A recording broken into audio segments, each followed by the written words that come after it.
Selamat jumpa teman-teman. Apa kabar kalian hari ini? Semoga kalian sehat, semoga kalian kuat, dan tentu saja semangat untuk belajar.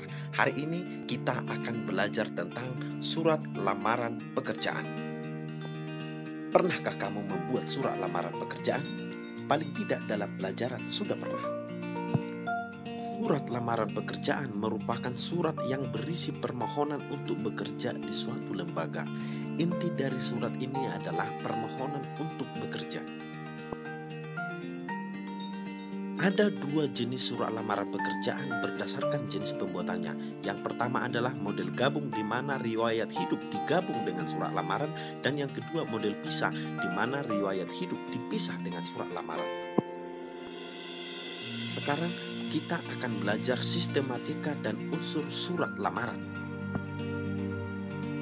Kita mulai dari nomor 1, penanggalan surat. Ini sangat penting bagimu. Nama tempat dengan penanggalan harus dibuat dengan tanda koma. Perhatikan layarmu. Yang kedua, lampiran dan hal. Lampiran adalah berkas-berkas yang kau butuhkan untuk melamar pekerjaan. Apakah itu ijazah dan sebagainya. Sementara hal adalah lamaran pekerjaan. Yang ketiga adalah alamat surat. Ini sangat penting bagimu karena di dalam berbagai soal uji ini sangat sering ditanyakan. Karena itu paling tidak hal yang perlu kamu perhatikan adalah yang pertama, tidak menggunakan kata kepada. Kepada tidak boleh digunakan menjadi kepada yang terhormat, itu salah. Yang kedua, tidak menggunakan jenis kelamin seperti bapak pimpinan, cukup pimpinan. Yang ketiga, alamat tidak boleh disingkat dengan JL atau JLN. Langsung saja jalan. Perhatikan yang benar adalah seperti ditunjuk di dalam layarmu.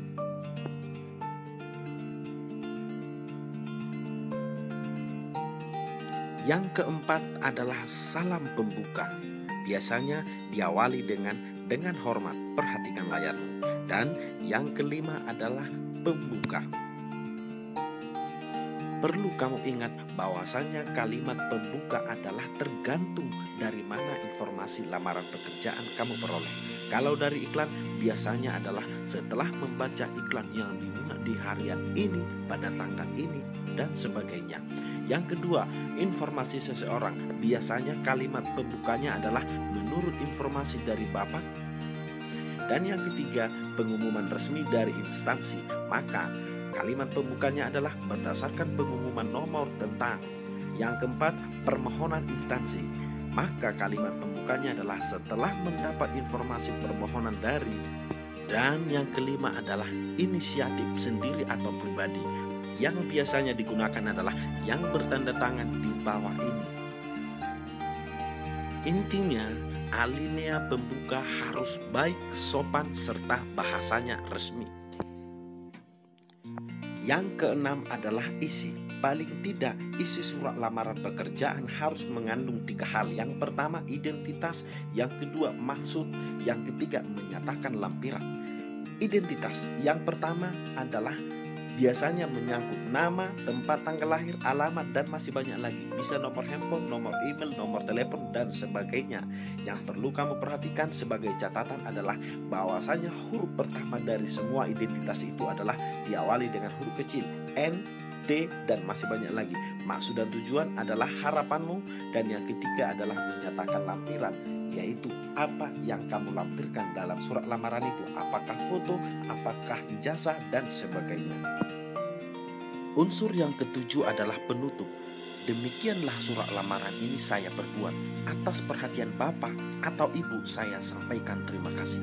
Yang sering salah adalah atas perhatiannya.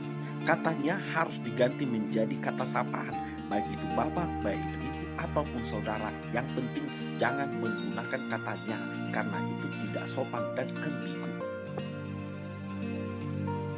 Yang kedelapan adalah salam penutup. Jika salam pembuka diawali dengan kata berikut ini seperti dengan hormat, maka salam penutup diakhiri dengan hormat saya.